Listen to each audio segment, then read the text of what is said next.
Nuh-uh. The fuck you mean, nah?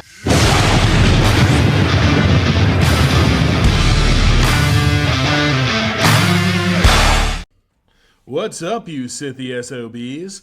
Welcome to Sith Happens Podcast. And some of you may notice I am the one kicking us off. And the reason why I'm kicking us off is similar to our Rebuild the Podcast episode. I had a cool idea and I wanted to lead the cast today, and the boys acquiesced.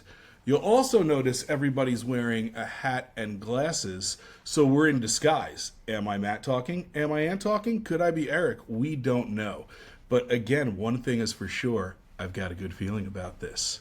So, today's episode, with Skeleton Crew being over, and having had a couple of great guests just passing our 1-year anniversary, we were all talking, and I had a thought, and it is, we love that you guys listen to us. We love having ideas for really cool episodes, but we want everybody else to be able to engage and get excited, even when maybe there's not as much stuff coming out.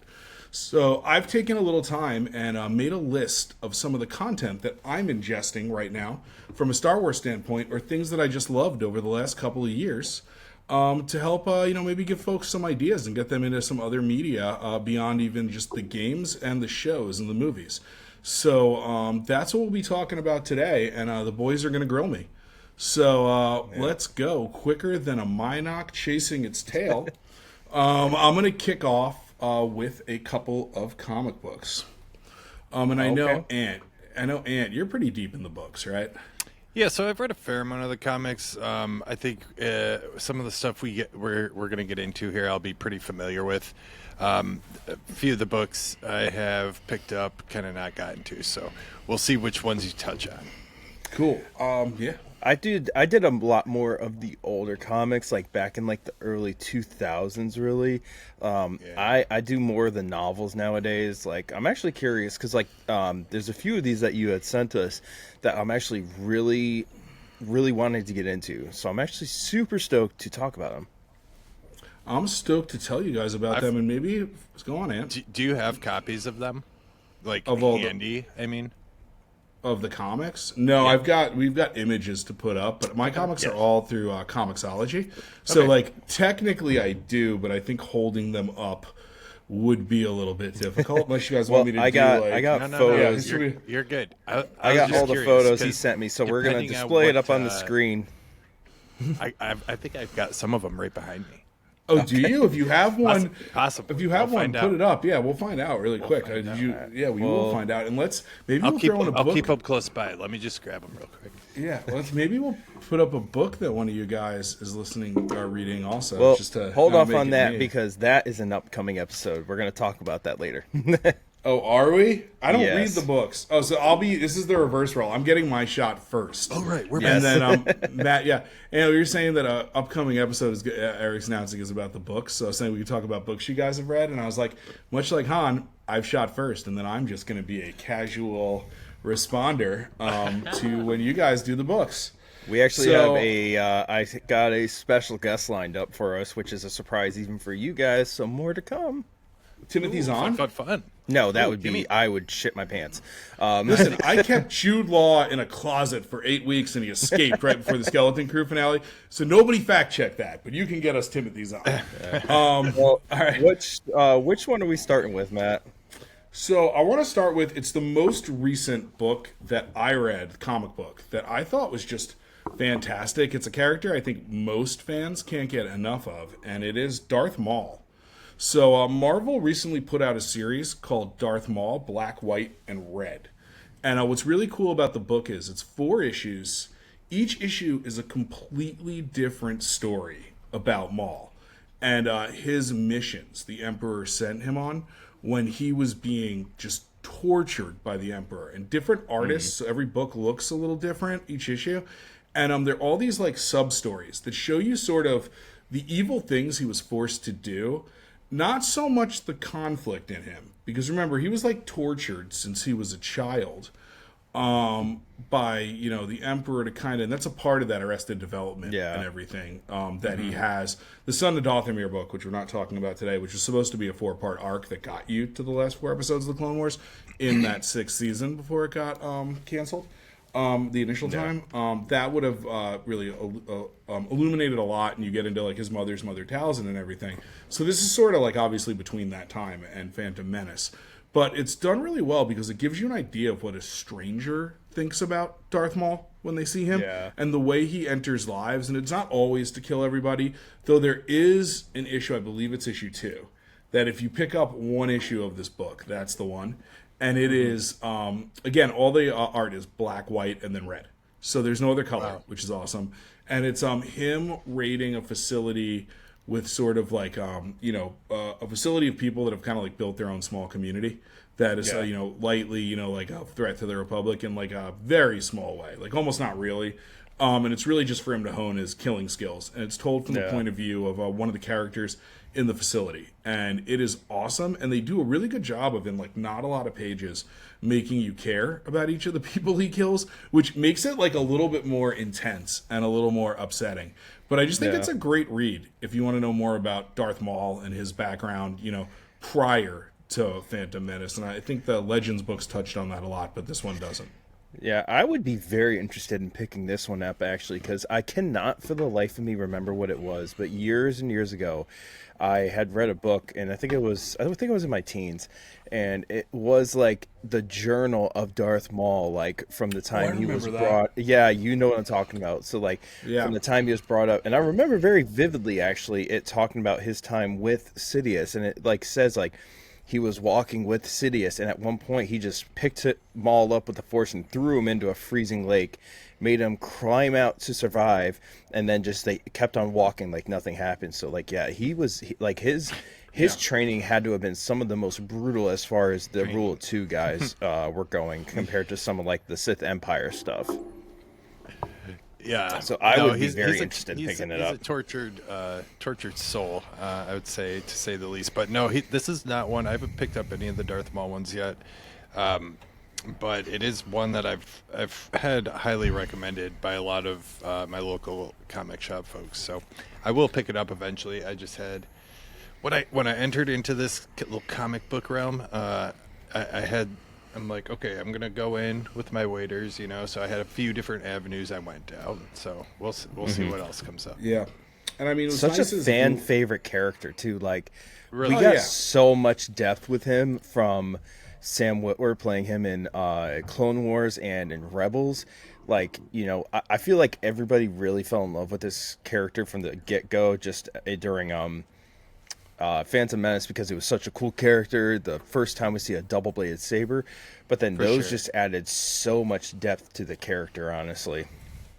Yeah, and he was intriguing in episode 1, right? Like it's one of those things where people loved him and thought he wasn't used well enough, and they filled a lot of that in with obviously like multimedia. But what's cool about this is, to your point about that great series that was the Journal, is that this is something that can live in Legends or New Canon, right? This book, because it's like these are just like microcosms of stories that take place over the course of like 3 days at most. Yeah. So it's kind of cool because it fills in blanks, and I just think it's a really nice companion piece to a character so many people love. And the plan was for him to be the villain in the sequel trilogy by Lucas that Disney, didn't do. So he had a master plan, with the character, and I always wonder if that started before Clone Wars, or like once that he wanted to bring him back in Clone Wars and he and Filoni worked it out, he wasn't like, wait, now I kind of know what I want to do for a sequel trilogy. So I don't know if that's ever been like stated, but I think it's pretty cool that he kind of like, they built him up from being just like a blank slate killing machine to like something a lot more, which I love. Especially as a character who only had, I think it was something in the range of like, what was it, like 6 lines in the original movie or something like that? Oh yeah, and it's not delivered by the actor. Fun fact. Go on, yeah. No, go ahead. No, fun fact, they tried to use Peter Serafinowicz in Solo at the end. But they were like, it just doesn't work anymore. They brought Witwer in. Serafinowicz was like, no, you're right, bring Witwer in.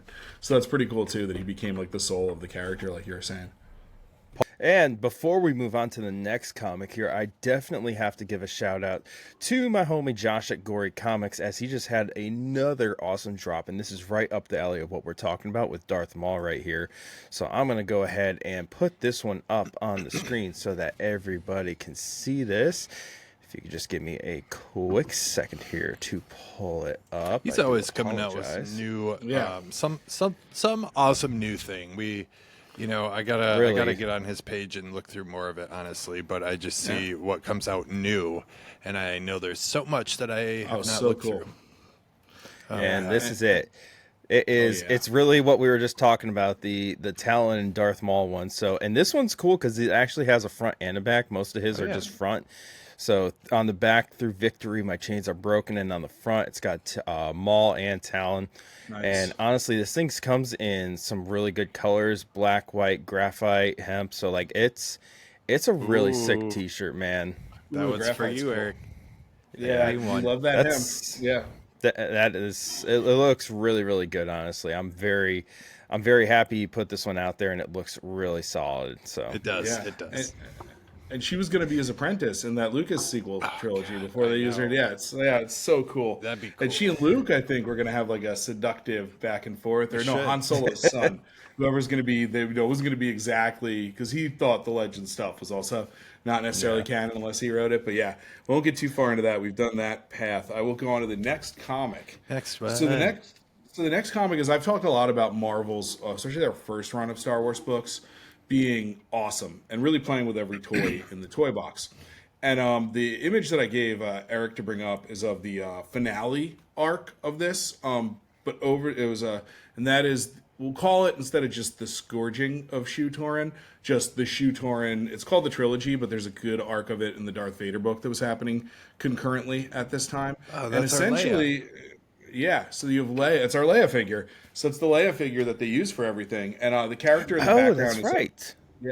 is a princess from a mining planet who ends up being sort of like a really good Leia from Sliding Doors. Like if Leia had to work with the Empire. And what's awesome about it is it starts, the first of the arcs, they are on Jeddah in the aftermath of what happened during Rogue One, of the first Death Star test. And the planet is like cored out, and the gravity's all messed up, and there's these crazy storms. And the partisans are still there, waging a war against the Empire. And Luke thinks that there's going to be some form of they have to go on a mission one to help the partisans, but Luke thinks there's like some answers there. Obviously, he needs to learn because it's Jeddah, and it's an awesome first arc, especially because it involves. You get a really good idea of the partisans. They end up being in a lot of these arcs that are the Shu-Torun arcs. Han really accepts his mantle as being like, I'm going to be a part of the rebellion. They'll get promoted to their roles. You hear about that, them have like, General, Commander Solo, Lieutenant Skywalker, General Solo. That all kind of happens there. General Organa, Commander Solo, Lieutenant Skywalker, Lieutenant Solo, however it went in the movie. Yeah, somebody can debunk me, I forget. But that gets you there. And Luke also meets the Wills, or whatever. I think they're called the Wills or something else. But The Wills of the Force. Yeah, but they're not the Wills from the show. So maybe they're called something else. They might be called something else. But they're in red robes. You actually see them on Jeddah in Rogue One for like 12 seconds when they're walking on the street. Yes. And they are there to witness natural disasters and the ends of like planets. So so they're really cool, and they show up in Rogue One. And it segs nicely into, there is stuff in Vader's book about like kind of like the scourging of this princess's planet and how that came to be. And then I'm not going to ruin the next two arcs, but the arc, and they all come very separate in the book, so it's like a nice pop-in. She has a couple of appearances, the princess, in between. And then in the middle arc, I won't say anything, there's some character deaths that are canon characters from movies. It explains to you why the rebels are in such deep shit when they get to the beginning of Empire and Hoth and all of that. So it's really cool. And the finale arc is really like Leia understanding how things could have been different, with like a fantastic battle. They introduce a really cool character in it who's like a changeling, like Zam Wesell, who is a great like, con man character. Like they have a little bit of like a heist go on with him at one point in it. But like Ooh, we know you love a good heist. I do. These are like, I think 6 or 8 issue arcs that happen throughout. And if you put them all together, they'd make an awesome trilogy for an animated series or a movie, but they're in the comics. And one of the cool things about this time in the Marvel Star Wars comics was at the beginning, everything was happening concurrently. So like the next book I'm going to talk about is Dr. Aphra. That was concurrent to the Vader book, to the main Star Wars book. So all of it kind of intersects and makes sense based on where people are in the galaxy, and you don't need to, unless there's a big crossover called Vader Down, which I didn't put a picture in, but that was across everything. Can't recommend that one enough. brings all the characters together. So that one's Vader down. But other than that, crossover, maybe one other one. What was really nice was the books. You didn't have to read all of them to get what was going on if you were just reading one, but it made it all make a lot more sense in like a fun, lore building way. So I definitely recommend if somebody's fiending for some OG trilogy stuff. This is for you. And that's kind of what got me into Afra. So I'm glad you're going to talk about her next. Excuse me. Just kind of I like it for the lore aspect. So what I did is my brother Ari, he recommended where I start, and I got like I don't know what exactly they're called, but it's like it's not a single issue. It's like maybe 4 or 5 in one. Miniseries, yeah. Oh, the graphic novel. It's the graphic novel, like the trade paperback. That's just it's just the one that combine everything. Okay. Well, I'm naive to that. Anywho, so which one are you going to be talking about? I'm going to be talking about just Afra. So, I mean, rather than have me talk at everybody, if I could put you on the spot, why don't you talk a little bit about the Afra comics? This is the first one I have. Oh, that's that. So this one is 1 through 5, I think. Like this is what that's what he told me. But so classic Star Wars intro, you know. But so how I got into this book in particular with Afra, this was actually my very first Star Wars graphic novel, I guess, but comic that I picked up. I don't know, for some reason I separated Marvel and Star Wars in my head for a long time. And that's a whole other story. So I went down to my comic shop. Shout out to Memory Lane in Wilmington, North Carolina. If you're ever in the area, stop by there. They have Black Series. I was in there and I was like, look, I don't know. I'm a huge Star Wars fan, but I don't know where to start. I don't know what to. Well, who do you like? And we just start talking about that. I'm like, kind of want to find someone new. So they're like, well, do you like Indiana Jones? And I was like, I love Indiana Jones, but I want Star Wars. And they were like, well, you should pick up Dr. Afra. It's like a young Indiana Jones meets Star Wars with a female, blah, blah, blah. And I was like, sounds corny, I'm in. And on the front of this one, it says, if you're a fan of Star Wars, you got to read this. And I was like, well, fuck me. I am a fan of Star Wars, so I got to read this. Dr. Afra is literally a worthy addition to Marvel's Star Wars lineup. She is. I think, shut up and take my money. Yeah. And this one has BK in it as well, and of course her sidekicks. So it's great. I mean, I've only read it once, so I don't know it like front to back, but very good read.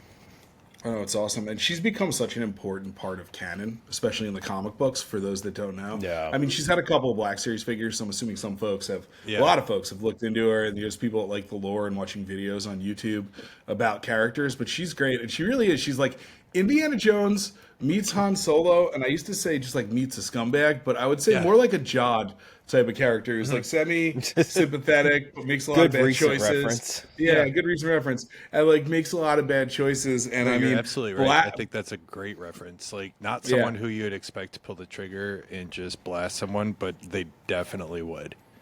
Yeah, and you had Black K, Mr. Chrysanthemum, appear in the Star Wars Marvel book first, in like an Obi-Wan flashback book, and Obi-Wan gave him his scar when he was, guarding Luke. And what I love is, I don't you probably haven't gotten to this issue, Matt, but there's an issue where they go on a serious mission, and they bring Dirge, who we talked about, I think, last episode, from the original Clone Wars cartoon, into the mission. And he's, like, insane. And Black Chrysanthemum's with them, and in the middle of the mission, he gets a better offer, and he just leaves them. Yeah. No, it's like one of my favorites. I think that might be Screw you guys, I'm going home. Yeah, exactly. It was awesome. Is it on a mission where there's like probably 10 or 12 bounty hunter type people? Yeah. And they're all sitting on it's like a ship raid or something. Yep. It's so ridiculous. And she's a huge relationship in the books with Darth Vader, and it's really cool because he kind of uses her as like a tool to get information, and like it's one of those books that I picked up because I just needed to read more Star Wars at the time. That's exactly There's only what so I many did. comics. I was like, I need exactly. More. So, and I ended up looking forward to it more than any other book. 100%. I'm definitely going to need to get into this one. This is the second one I picked up, which is, again, the second graphic novel of this line. So I would imagine it's like 1 through 5 or 1 through 6 or something. Yeah.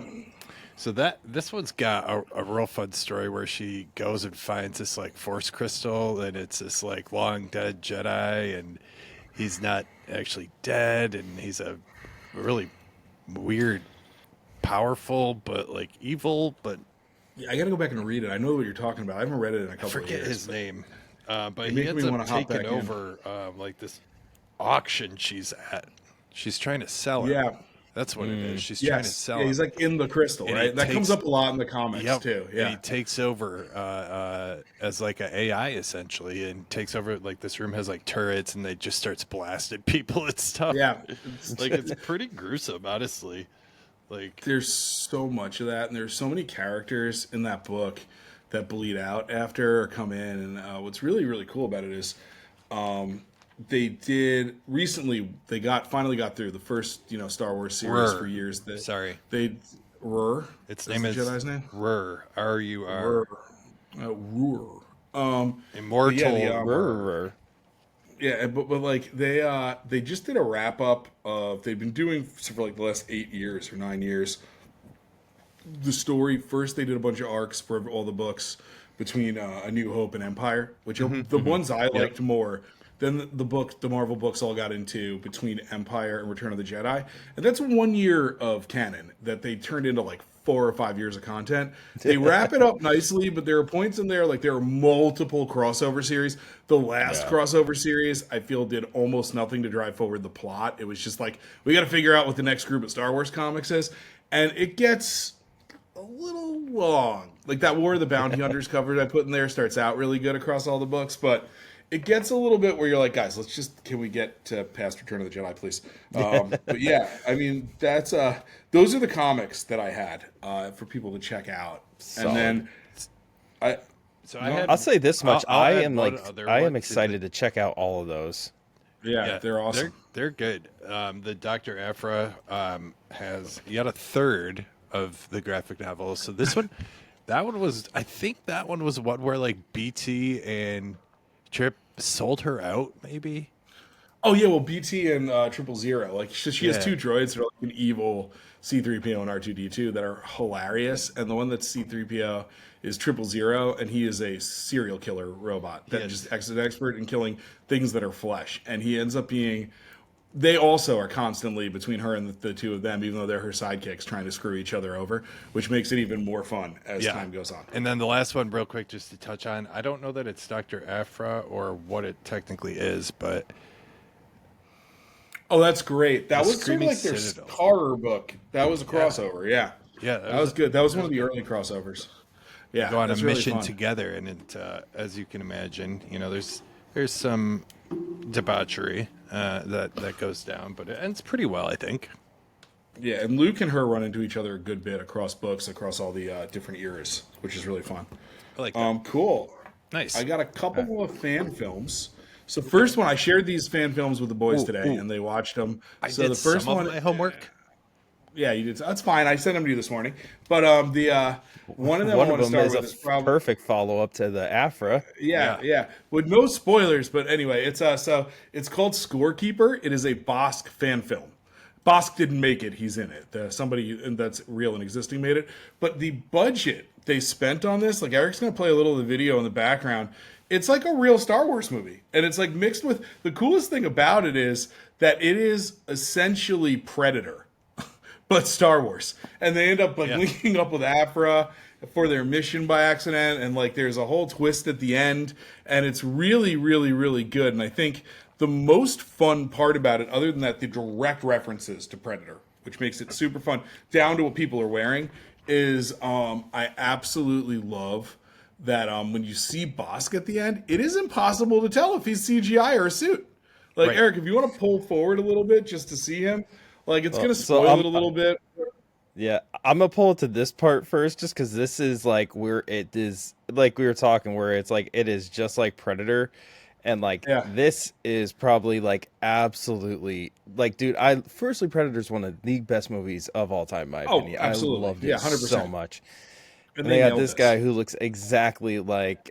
See, this is the scene right here. Yeah, it's the scene. And if you Everybody goes. you look the leaders in the Dutch outfit from Predator. Yeah, oh, this is great. And they all Yeah. go ham, right? Like it's like literally like and they do every shot from it. It's so cool, and it's super fun. And like I was watching it, and my wife was actually working in the corner, and she looked up and goes, "Wait, this isn't a cartoon?" Because she was just listening to it, and she's like, "This looks insane. They spent so much money on this." Quality and like was so good. Yeah, they did I've a really never good seen job. a fan film that looks this good, to be honest. Yeah, And I've but known about this one for a while.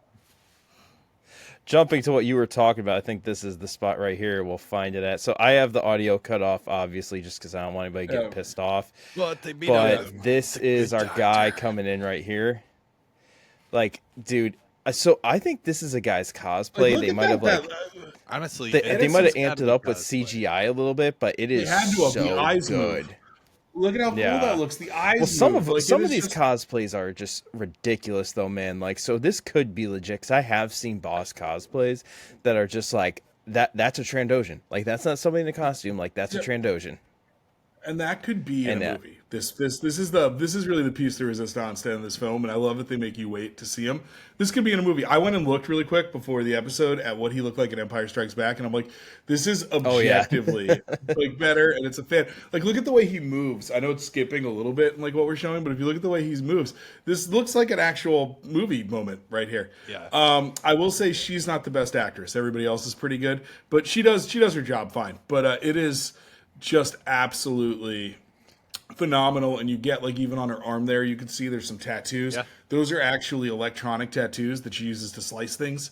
Like to get into computers and stuff for those that are not as into Star Wars lingo, the hacker stuff. That she can control using that. And it's just, this is one of those things. It's pretty old. I think it's from at least 2019, 2018, maybe. It's just so I love good. that they did his ship in there too, the Hound's Tooth, because that plays like a very big part in some lore and stuff. But jumping into this is a scene that everybody has seen for a hot minute now, and I'll see if I can see it there. Okay, and it's coming in right now with the long-awaited return. Honestly, I was like, so I did not know that this scene was from this, because I saw this scene years ago. Yeah.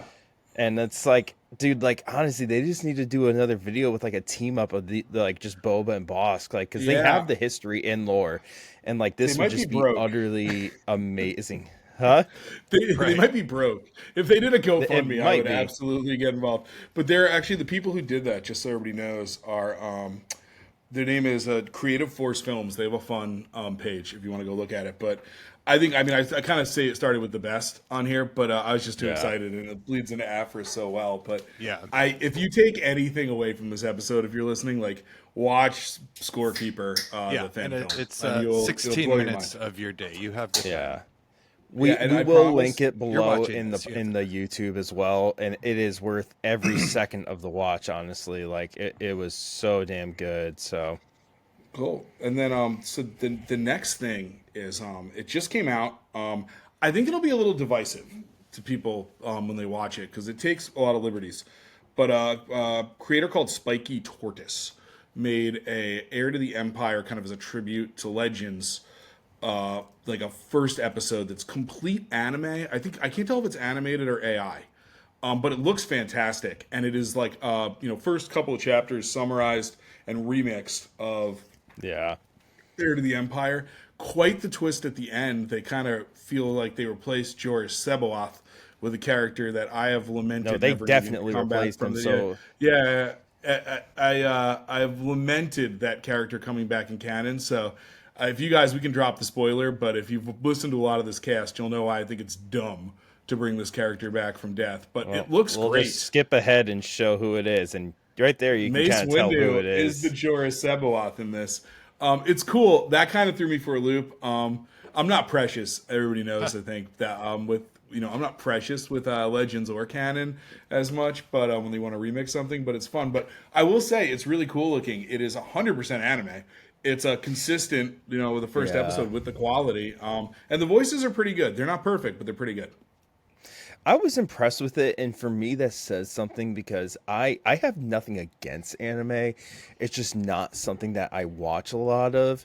But like this, I was really impressed with. And with something that I love as much as Heir to the Empire, it is the first Star Wars book I remember reading when I was younger, and like one of those things that really dove me deep into like the expanded universe. I was extremely impressed with this. And part of the reason why I love what they're doing now with like bringing certain characters in, and like Mandalorian with like Captain Paleon, Thrawn coming back, and the eventual Heir to the Empire movie coming out. I really enjoyed it. Like, this is just the first part one that they put out, and it was like a couple of days ago.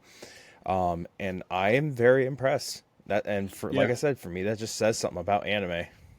Yeah, I mean, I like some anime, but it's all really old stuff, like the movies, like Ghost in the Shell, and this was just such a cool way to experience it. And Visions is hit or miss for me, but this was a cool way to experience it differently. This one I didn't get to watch yet, but just from the little bit that I've seen here without even having any audio, I'm like, yeah, I need to watch this.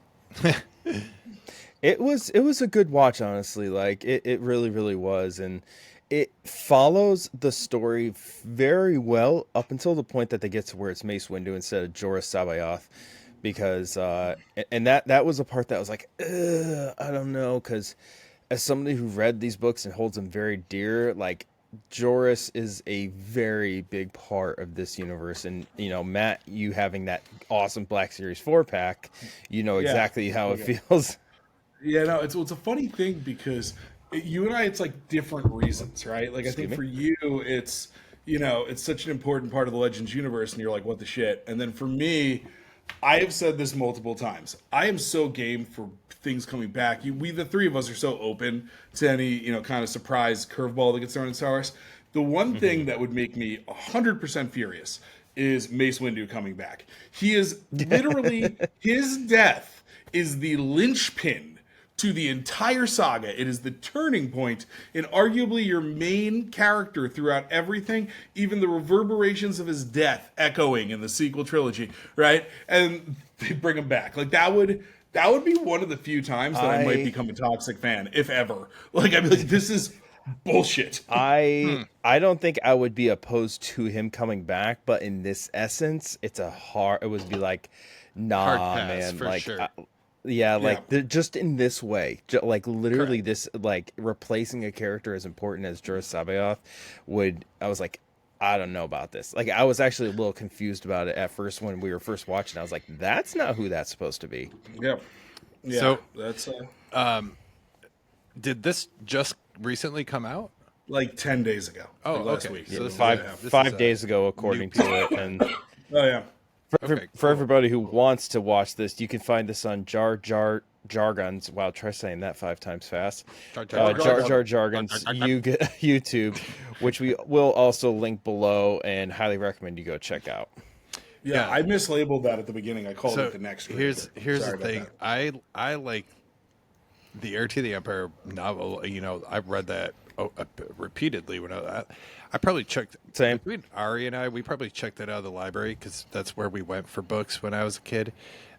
We probably had that checked out like half of the year every summer for like 3 years straight. That's awesome. So that's why I like Scholastic reading, mother. I based off of how you say Jairus, say his last name, Jorah Sabayoth.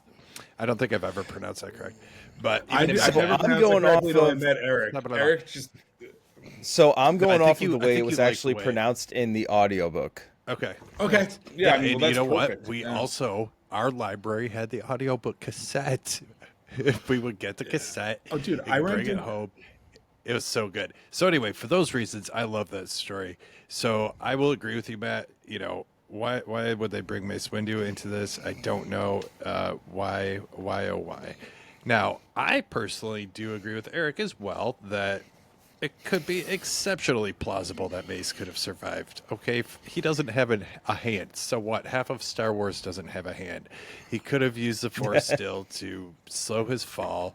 Like, I mean, Anakin fell how far from little speeder to speeder, and he was fine. Like, I don't care that it's plausible he could survive. it cheapens the most important part of Star Wars to bring him back. I won't disagree with it that it does cheapen it a little bit, but I think it could be spun in a way where it could be, you know, if they did it correctly, like if they made Mace Windu like a dark Jedi now, not like Sith, but like dark Jedi, kind of like how the dark Jedi and like dark forces, or what is it? I don't know. Jedi Knight dark forces were. I think he's better off dead. I do agree, but I agree. I would definitely not throw a fit if they said there was a Mace Windu show coming out. I'd be like, fuck yeah, Star Wars. Yeah, make it happen literally any goddamn time before he died. With that said, I'm always open when I watch stuff. So if it happened, I'll see how it gets executed. I literally never think of that as an option. You're like, I know, right? They just did a comic book. I didn't love the comic, but they did a comic book about like his first mission as a Jedi. Like, there's plenty of ways for you to enjoy Mace Windu more. There's whole arcs of the Clone Wars. I'm open to it if it comes out, but it just like for me it would be a tough sell. I go into everything wanting to like it, so I would do the same thing with this, but it would be a very tough sell to get me off of not liking it. So, you know, as I'm thinking about this here, right, and we're talking about like potential Mace Windu's come back. We're talking way off topic here, by the way. But I'm curious, who do you guys think would be like a good replacement for Sam Jackson since he's getting much older now? Because I was thinking about it just now in my head, and I'm thinking of, I can't remember his name for the life of me, but he played in the Green Book. Do you know who I'm talking about? Oh, Mahershala Ali. Yes, yeah, I was just thinking about that. Well, like he's they're making him his Blade now. He is Blade, yeah. So and I know he is a little bit older, but Sam Jackson's like getting up there, and you know this guy's coming in with like. You know what? I'd be impressed, but I think old Dave goes after. My Dave is an old man Mace, but he would have to survive to become old man Mace. Mm-hmm. Yeah. So I got one more piece of content on YouTube that came out, and I think we all were a little divided. I know Ant, you didn't get to watch it, but Eric and I watched it. From Spiky Tortoise. That's this creator. Sorry, I mixed it up with Jar Jar Jargon. It's a Dark Empire adaptation. It's about a half hour. It's the first 3 issues of that comic series. It's done sort of like a 70s cartoon, which is really cool. It's fully animated. The voice acting is great. Everybody sounds like a good approximation to the character. I would say better than the anime one. But what's cool is we talk about Heir to the Empire, and I wanted to close on this for a specific reason. So this was the first, Heir to the Empire is the first book series that brought Star Wars back. This was the comic series that Dark Horse did that really brought Star Wars back. It was a direct sequel to Return of the Jedi. Very much about the Civil War raging on. You know, there's the New Republic, and you know that's going pretty well, but they're losing to the Empire again because there's a mysterious force behind everything who's building these things called like world destroyers or world machines. And Luke, so it ends up being the clone of the Emperor. So let's just all take a minute on that. It's that he jumped body to body, and the body can't keep that much dark force, so his clones are all failing, and he needs Luke's body. So very similar to what they did in Rise of Skywalker. He returned? And he returned somehow. And we're going to have that conversation. Yeah, and on top of that, Luke goes to the dark side, seemingly to stop him, but ends up being full Sith apprentice, and Leia, while she's pregnant, has to pull him back while they fight a fresh Palpatine clone. Han is a great arc in it. They bring all the bounty hunters in. Lando's fantastic in it. Wedge gets a moment. It's rip-roaring stuff, and they made a mini-series. It was the first Dark Empire. They did Dark Empire 2, and they did Empire's End, and they totally finished this tale in a perfect way. And I think that it's so cool, and I know this particular piece of content, Eric, you were not in love with. I love that it looks like a 70s cartoon. I love that they used really great sound effects. I think the voices are all pretty good approximation. And I know this is the beginning where it really looks like a cartoon, but if you get to the middle of it, around when they're in issue 2, I have a feeling this was done like over a long course of time. And as they get to the middle of the series, they look a little more realistic, but the action scenes are cool in it. It hits the right beats from the comic, and I would say first and foremost, read this comic to anybody before they watch this, because there's so many characters, like a character named Cam Solusar, who's a Jedi that was formerly a part of there ends up being like Sith Knights that go after them in the second series, Dark Empire 2. He ends up being like a rehabilitated one of those, and he's like when Luke has his full Jedi school at the end of canon. I think it's Kyle Katarn and Cam Solusar that are the battle masters that teach lightsaber dueling and invent their own form. That kind of like is a way to teach all the forms at once. But see, as it goes on, the animation gets a little better there. But this is just a cool one. If you're not into this style of animation, like I grew up with a lot of this, being born in the early 80s. But I think this is a really fun one. It looks a lot like Scooby-Doo. Yeah, it's cool though. Scooby-Doo. But like, it's fair. It's No, just like the animation. way that the That's cartoon is done. Yeah, it's the homage. Like, I It's just 70s thought of that because my animation. kids have been watching like Scooby-Doo a lot, and I was like, man, that's kind of what it looks like. Yeah, but I just think it's fun, and like this is a book that my dad found out there were Star Wars comics. He saw it on like QVC or something. My mom was watching and ordered them for me, and it blew my mind. And I was like, holy crap! And it was like I didn't even know Heir to the Empire existed because I was so young. And it was one of those things where like this was just like I can go back into Star Wars, and everybody gets awesome moments and blaster fights and lightsaber duels and really cool villains. And it's much heavier than the tone of the original trilogy. Like it really, I think this a little bit.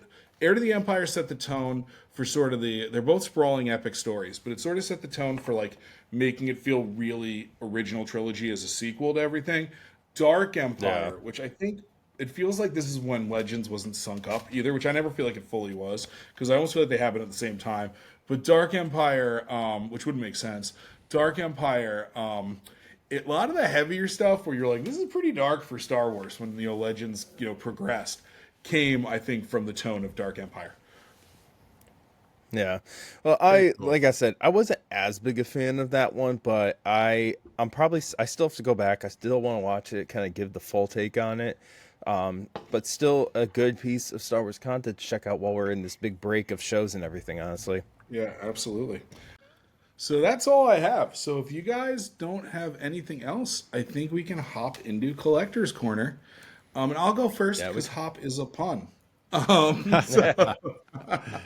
to show off a cool custom. It's a kit badge. It's not really a kit badge. It's a painted figure, a custom figure that my friend Crispy SBS made for me. It is like a rabbit alien character that uses the Jackson mold from Black Series. That's what I thought it was. It's on the Merrick, the pilot from Rogue One. Oh yeah. Okay. Anton Merrick figure body, and then he added the Zero web gear from cool. the Mandalorian droid, okay. and then it's just a regular rebel blaster rifle, the AC, whatever. But what's really cool about this figure is one, it's painted beautifully, but it gives a really cool opportunity to add aliens to my photography. And the reason why Crispy SBS, who's one of my oldest friends, he doesn't do like customs for people, like commissions or anything. He just likes doing it as a hobby. He did this for me is he made this one, another alien, an evil scientist character who was in a Were-Wookiee story. I did all these characters were about 2 years ago for Halloween. It was a multi-parter on my page. But also...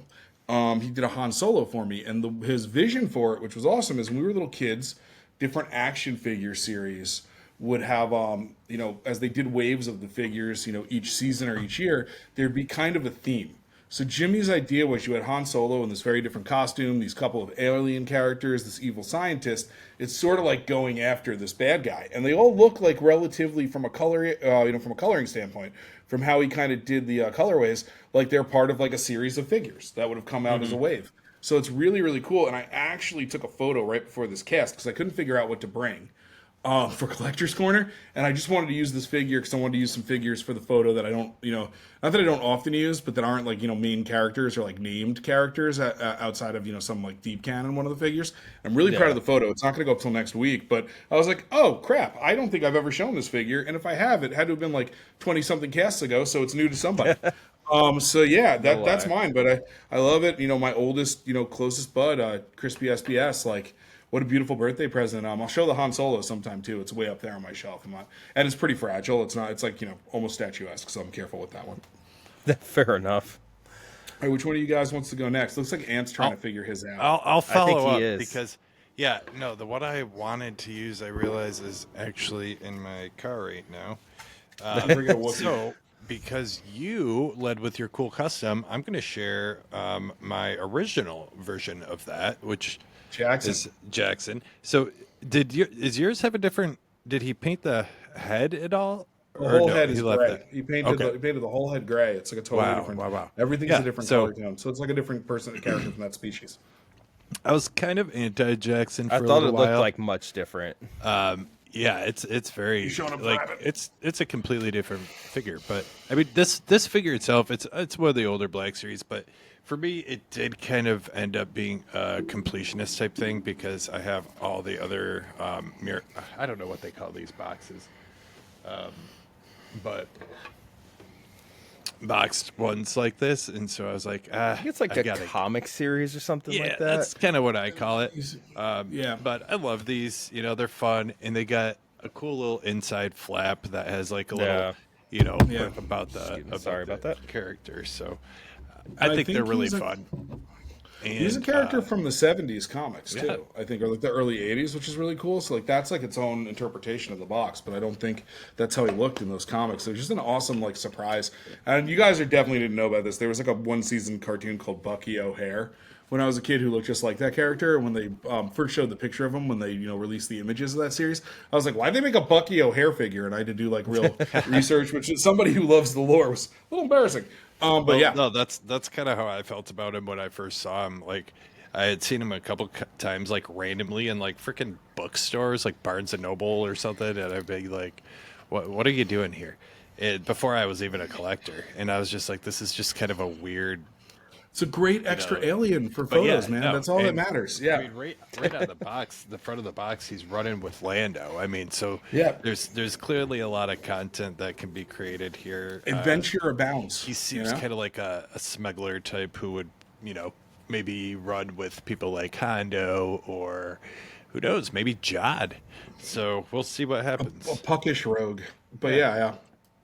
Eric just started taking photos. You'll find out quickly. The more into photos you get, the more you run out of background characters. So like any alien, you're like, can I just take its arms off and put a different character's arms on? I got to make as many random background humans and aliens as I can. That's kind of what I'm starting to notice, and that actually is what creative. my You got collector's it. corner is one of the ones I plan on using. So the three of us actually got a nice little collab coming up, so I'm going to feature one of the ones I'm using. in Yeah. that, and it is my boy Echo. Oh, yes. So yes. So this by no means is this a new one. Like I've actually had this character for probably like 2 years or something like that. I will say in the line, I am surprised how late he got released compared to like the rest of the actual Bad Batch in this line and everything like that. Oh, yeah. And I will say I did not ever take the original one I had out of the box. This is like, so I managed to get Echo and Tech for like steals on eBay for like, I think it was like $9-10 or something like that. And I'm gonna use these guys in a photo coming up, but I was trying to figure out how Echo's helmet was gonna go on just because of the cybernetics on the back of his head. And let me tell you, trying to get the little clip on the back of that thing there was absolutely impossible for a little bit. So what was the other one you got? You got Echo and Tech. okay. Tick. So with that little complaint about the Echo figure, I agree with you. It is pretty tough. So Yeah. one of the complaints about that season 1 Tech was that the goggles, Yeah. if you took the That, helmet yeah. off, the goggles, he didn't have those on. So with the mercenary gear Tech, they made it so you take the helmet off, the goggles stay on. Well, okay. let me tell you, if you want a helmet that's more difficult than that to get on, Yeah, and off, yeah, go totally. ahead and buy mercenary gear Tech.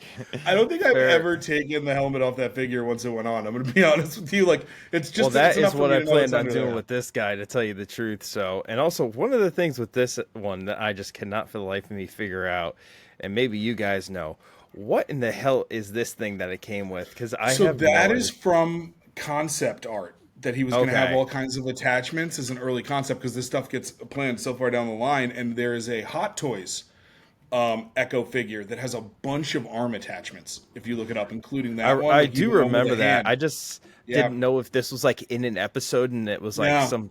Okay, I was trying to figure it out, and I was I like, was too. I'm sure I could work this into something essentially. I always assumed it was just one of those details that I missed. Yeah, no, it's I use it as a mega blaster when I think about it, but yeah, That's what I that thought. helmet is not as hard for me to get off. It is the tech helmet that is the bane of my existence. No, and Yeah, that I believe so. But yeah, yeah. I got this, and so it's season 1 Echo and season 1 Tech. I So got no some. Hunter Wrecker yet? What was that? No Hunter and Wrecker yet, or do you have them? Unboxed. I have them, but there's those are boxed still, and those ones are staying up there. So I will be looking into those because honestly, like, so for those of you who follow my pages and their pages, you realize I've kind of gotten into the action figure photography in the recent months, and I tell you what, it is absolutely addicting to like just get out there. Especially because I could take my kids out hiking and stuff now, and I'll just take like a backpack with me when I go and just try to get some cool photos and stuff. The clone shots have been my favorite thing to Yeah, do they're so by fun. far. They have great It's posability. The later clone molds too. It's like really easy. yeah, like Articulation, I think is what it's called. I've got a couple unboxed right now. I got the 501st, Fox, and Tech and Echo now. So like I'm working on some scenes with those. I'm kind of excited to see what I can create out I of know them. you go to GameStops here and there. I have seen that re-release Hunter quite a bit at my GameStop. Yeah. Oh, okay, yep. Nice. Crosshair, Well, I think I've only think seen that- once or twice, but He's the best. yeah, Hunter's been a little bit more, which pisses me off because when I was collecting, that was not, or looking for him when I was collecting. one of my first Black Series, ironically enough. No, I mean I didn't pay out the ass for him, but I think Hunter was what I paid $45 for loose on eBay. That wasn't bad at the time. No. Really wasn't No. bad at the time. It was going for like 80. I got Hunter at Walmart, and then Crosshair I managed to get on a good deal on eBay when he was hard to find. I think for like 32. No, Crosshair So, I paid 65 for loose. Eh, it is what it is. All right. And it was a with great that- trip. I'm not mad about it. I'm not Yeah, mad for about sure. it. With that, check out our collab, our second Sith Happens collab this Wednesday with the Bad Batch figures. I think we'll use some of the same figures too. Yeah, I think so. Yeah. Yeah. And I think we can call it a day if you guys, unless Eric, you got any sponsors you need to call out? We just did Well, Glory. since I usually close this out, and I'm sure you probably don't know the lines as much, I'll close this out. But we just want to say thank you to you guys for joining us today for another great episode. We had a lot of fun talking today, going over some awesome Star Wars content that you guys can check out. In the meantime, in the lieu of this little absence while we wait for Andor Season 2 to come up, which we are also very excited about. In the meantime, we will put all of those items in the Dropbox beneath us, where you can find like some of those videos and everything like that. And also, we encourage you guys to go check out our Instagram at @SithHappens_Star Wars podcast, where you'll find the link tree to all of our various links, such as YouTube, Spotify, and Amazon Music, where you can go ahead and find us and follow us on those various platforms. We ask you very kindly to do so because we're trying to get big, because we got big dreams, and make the Star Wars community that much better, honestly. So, and to sign us off, Ant, why don't you lead us away?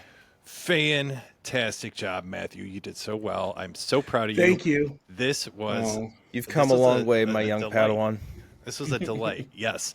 A lot of cool content here, it reminded me too that I actually have one comic that I need to read. I have it in my possession, the Kylo Ren one, Knights of Ren. And Oh, it's great. I know you've told me great. a million times, and it's sitting literally on my nightstand.